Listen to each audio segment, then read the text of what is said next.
Welcome back to Fridays with Friends, the special Friday edition of the Unperfect Podcast, where I get to pick the brains of some amazing new and old friends.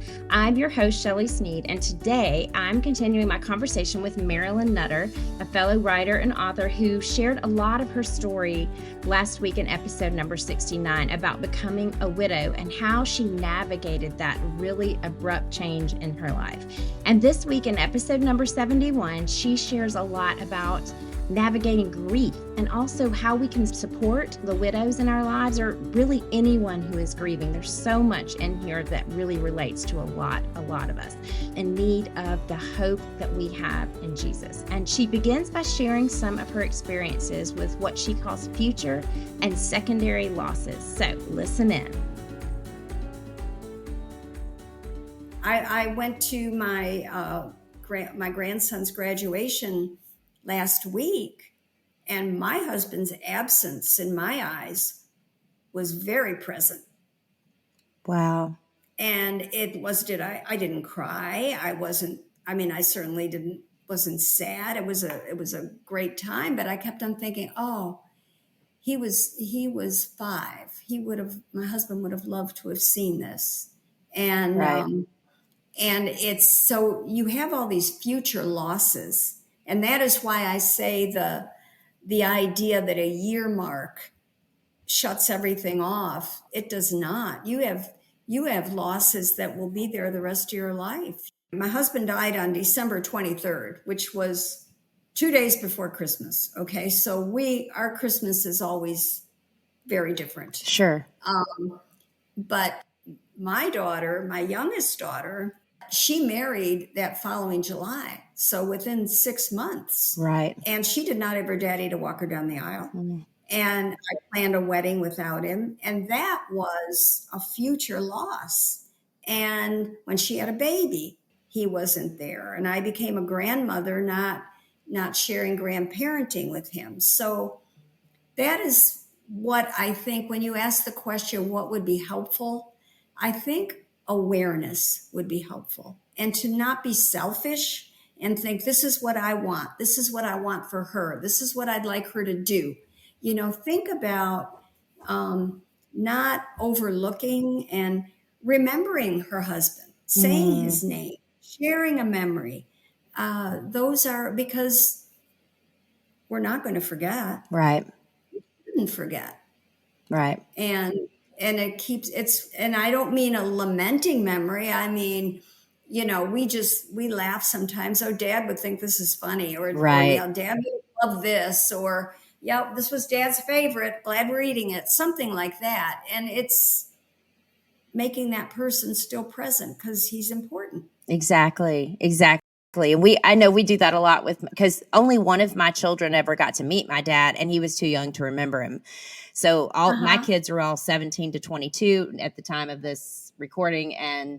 But I feel like they kind of know him because we've talked about so much. Oh, Papa Cleet would have, done this. Yeah. And so much of what you're sharing from your personal experience of widowhood, but it's so across the board with grief and how we treat other people. I was just thinking, I have a friend whose father just passed away.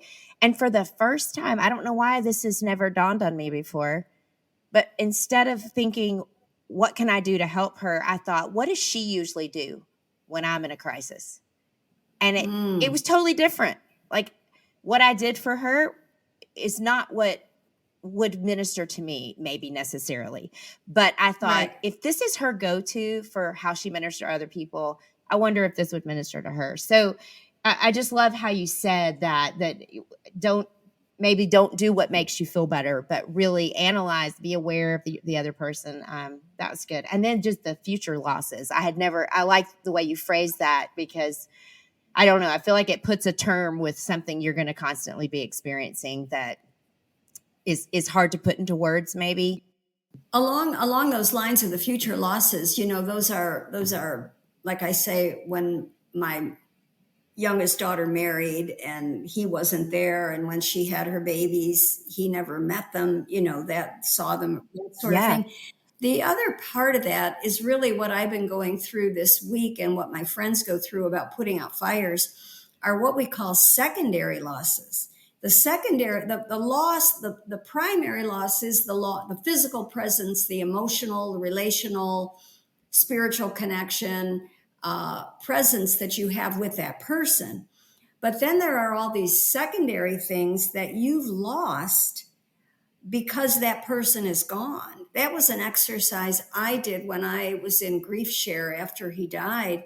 They said, list them. Well, they gave me 5 lines and I laughed. So I went to my journal and I ended up every day writing something because every day there was something new that I had lost, and it was over 100. But it's even like a secondary loss is any help around the house. God did not give me 48-hour days when he died. I have 24 and I'm doing his job and mine, and secondary loss is, okay, I need to have a medical test where they say, bring a driver with you. Well, who would that driver normally have been? So now you have the secondary loss of saying, now I've got to find a friend who's going to take me, and so there's just a lot of secondary, even something as simple as signing a birthday card and you're just signing your name. You're not handing it to your husband. Here, you add your name to the grandchildren or whatever. So there are, we live with secondary losses as well as future losses. Sure. Yeah, that's a great thing to be aware of.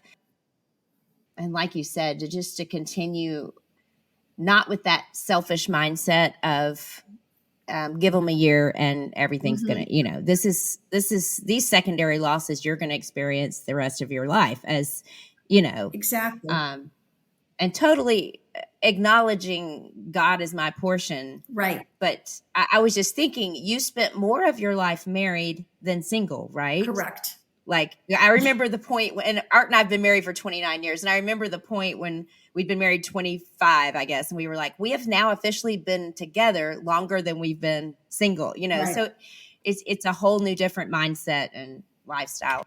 So we've talked about how those of us can minister to people in our life that are going through this kind of grief. What suggestions or encouragement can you offer to widows? Because there may be some listeners that this is a new thing for them, a new season of life for them, a new experience. The best advice I got was early on in my loss, and the woman who told me this doesn't even remember saying it. And it was, Marilyn, grieve in the way that's right for you. And that was so powerful to me because partly my ethnic culture grieves very openly. All right. And my grandmother wore black for 2 years. I mean, that's kind of old fashioned, but that's what she did.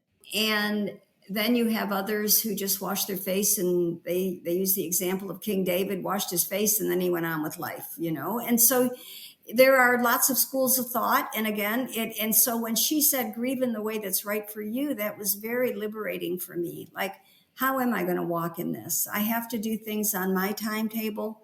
What do I want? What don't I want to do? And so that is something to think about. What is right for you? I think also it's important to realize that your grief is personal. And don't compare it with someone else. Don't compare how you're grieving or when you're doing things. I have a friend who said she couldn't go to church for 6 months.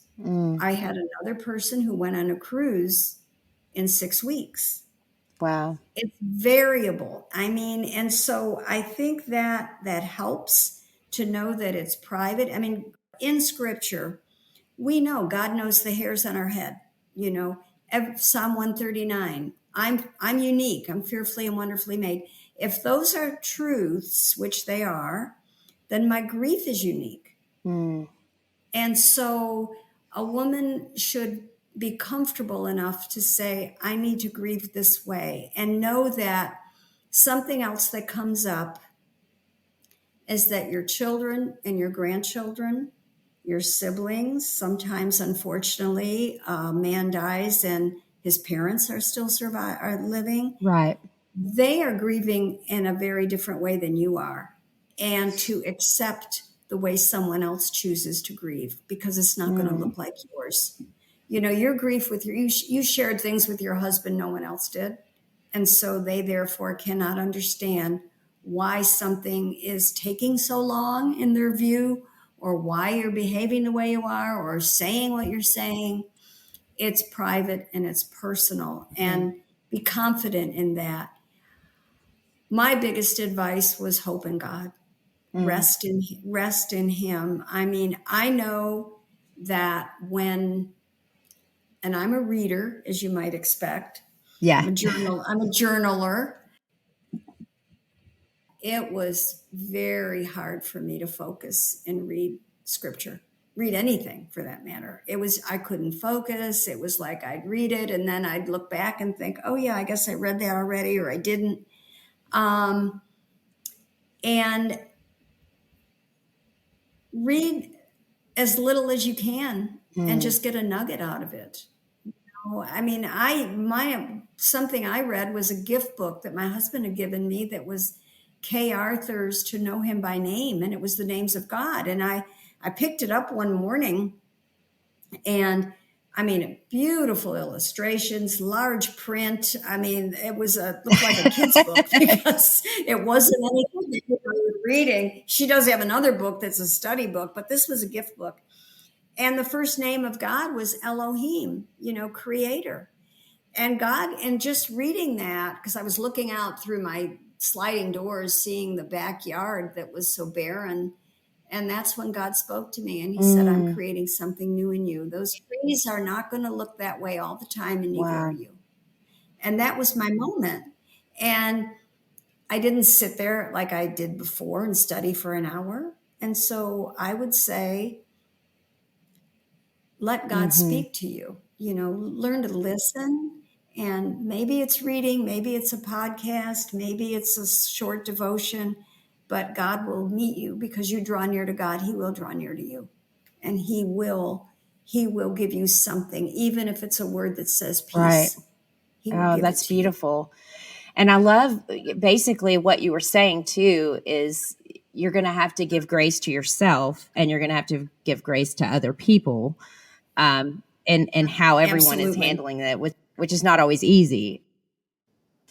But also to what you just said, so because you mentioned the word hope, and you've written a book about hope, and that word, I think early on in my life, I thought it was kind of like wishful thinking, hope. I kind of liked faith better, and I liked belief better.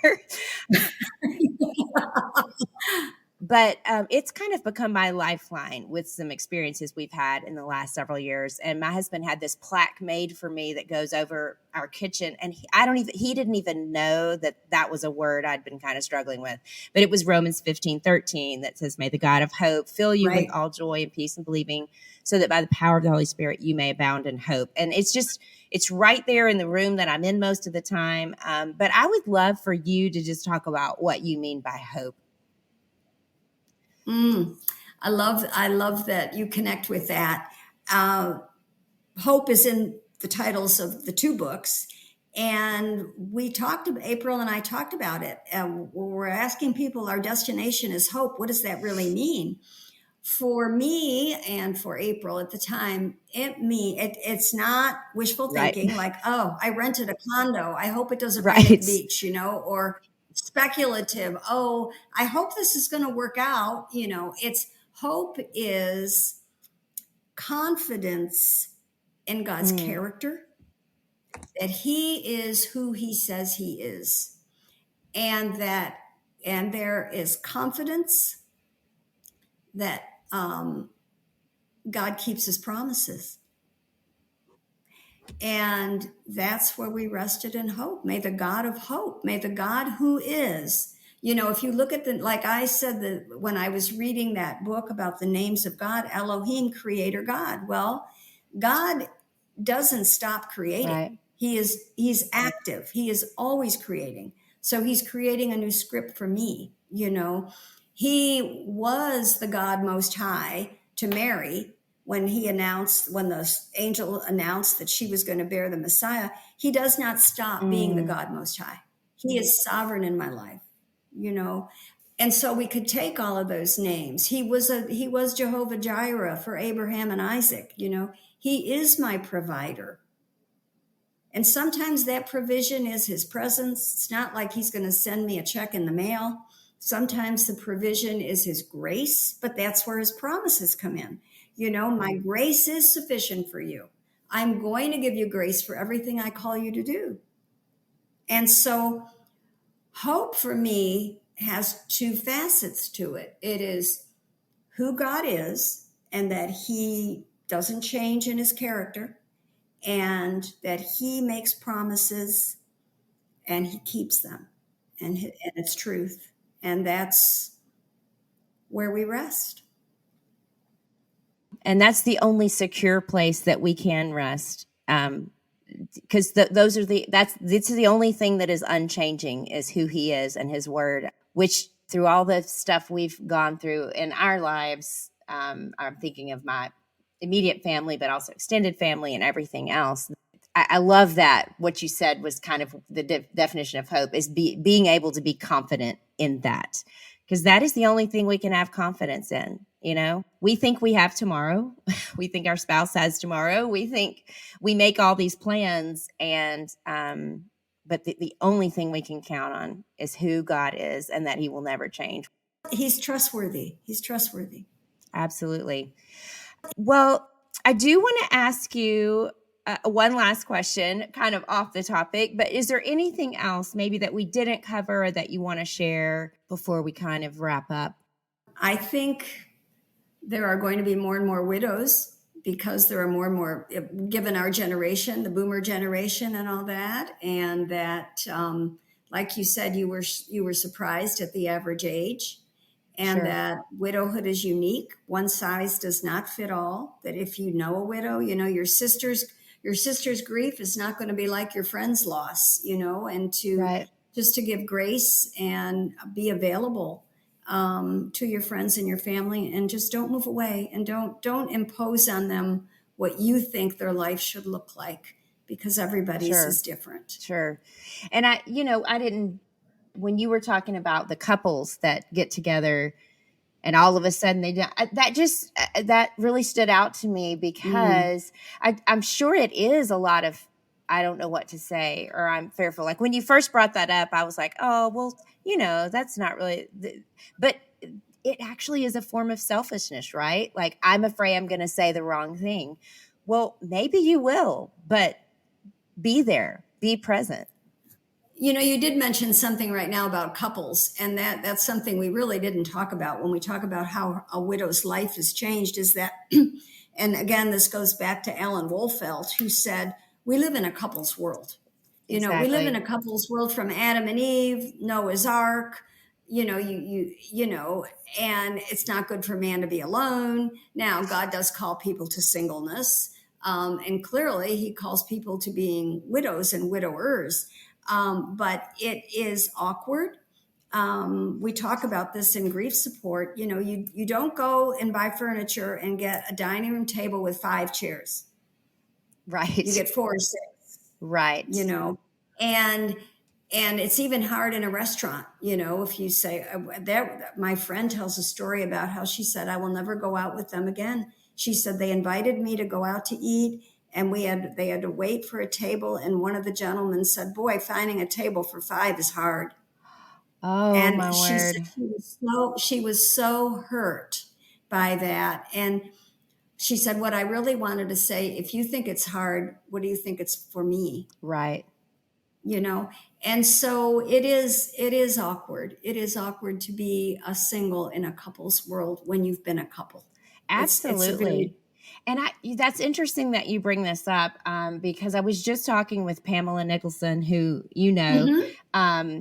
about her ministry to single women. And we were just talking about the number of singles in our churches, and how even in churches, we're not really always compassionately thinking about how we're phrasing things and how we're designing ministries and that kind of stuff. But I also heard author Rebecca McLaughlin speak on this, and she was just saying, a single person should feel as comfortable in our churches as as couples, or but we tend to gear everything toward family units. And there's a lot of value in that. There's a lot of families in our churches, but it's just I just think it's good to get this on our radar, even that we start thinking through, how do people feel who are coming into church alone, or who are coming into church not as a couple, like you're saying. So I'm really glad you brought that up, because that was, I think that's something that we just need to be thinking about. You mentioned giving grace, or just being present. Being aware, the awareness of a single woman, going home after church on Sunday by herself. Well, if you're going out to lunch, invite her. She can say no. She can say no. Think about including her if you're having a picnic on the 4th of July. What is she doing home alone? So we are in a couple's world, and it's very strange when you've been a couple and now you're single. Right. That's so good for us to be thinking about. I'm so glad you've shared everything that you've shared with us today. I do like to ask, before we wrap up, my guests if they would share a little bit of a peek of your bookshelf. So maybe tell me one book that you're loving right now, or you've read recently, or that you recommend. Any topic. Well, I knew you were going to ask this question. Because we talked about it a little bit. I have more than one book going at the same time, depending on the mood I'm in. That's how I am. So last night I finished a book called Double Indemnity by Robert Whitlow, and he is an attorney. So, we talk about different genres like romantic suspense and all this. Well, he's legal fiction, I guess. Okay. That's what it is. Because all of his books have the primary character as an attorney, and then there are lots of little sub-stories associated with that. And so and I recently discovered him, and I've just been devouring book after book, and I can't put them down. I stay up later than I should. And so Robert Whitlow has been my new favorite author in legal fiction. And he's written different, the settings are always different. The attorney's always different. It's not a series, but that's good. On the nonfiction shelf, I just started a book by Pete Greig, Greig, and he is the founder of Lectio 365, which is an app you can download on your phone, and it's morning and evening devotions. Absolutely beautiful. Many of my friends use that, but he wrote a book called How to Hear from God, A Simple Guide for Normal People. And he opens the book with the walk on the Emmaus Road, and Jesus is speaking. And when he left, one of them said to the other, how our hearts burned when he spoke to us. And he said, how do normal people hear from God? And so I'm just into the book. I can't say any more about that, but anything that Pete Greig has to say is worth reading or listening to. Excellent. Awesome. I'm getting excited about both of those. And I'll put links to those if you're listening to the podcast in the show notes. But also I'll put links to your books and everything else. But can you go ahead and let our listeners know where they can find you? Okay. I have a website, marilynnutter.com. And I have a blog that's part of that website, a lot of resources on grief. And I often have guest bloggers. I blog about every 2 weeks. And so that's one place to locate me. I'm Marilyn Nutter Author on Facebook. You can follow me on Facebook. There's a Destination Hope Facebook page that April and I started. And it is encouraging things, quotes, and sometimes fun stuff on there. And I'm also on Instagram, Marilyn Nutter Writer, and on LinkedIn by my name as well. Okay. I'd love to hear from people. Yes. And I'll put all of these links in the show notes. so people can find all of those resources that I know that will be very helpful. But thank you, Marilyn, so much for taking this time. I feel like we've talked about a lot of great topics, We did. but that's the beauty of this kind of interview. You can just kind of go wherever the Lord is leading. So, but thank you so much for being with us. I appreciate it. I appreciate your ministry and getting the message of hope out to people. Thank you so much. I so enjoyed hanging out with Marilyn and talking through this subject. If you are going through a similar season of life, will you recognize the uniqueness of your journey and just give yourself the grace and the freedom to grieve as you need to? Will you allow Marilyn's message of hope to comfort and just massage your heart with the truth that you can be confident in the character and the promises of God, even in the darkness? And for those of you on the outside looking into the life of someone else in this season, how might God be calling you to play a role of encouragement and inclusion for those who've experienced this kind of loss? As always, I pray that you are able to see glimpses of God's glory in the now and the not yet of your unperfect life this week. I'll see you next time.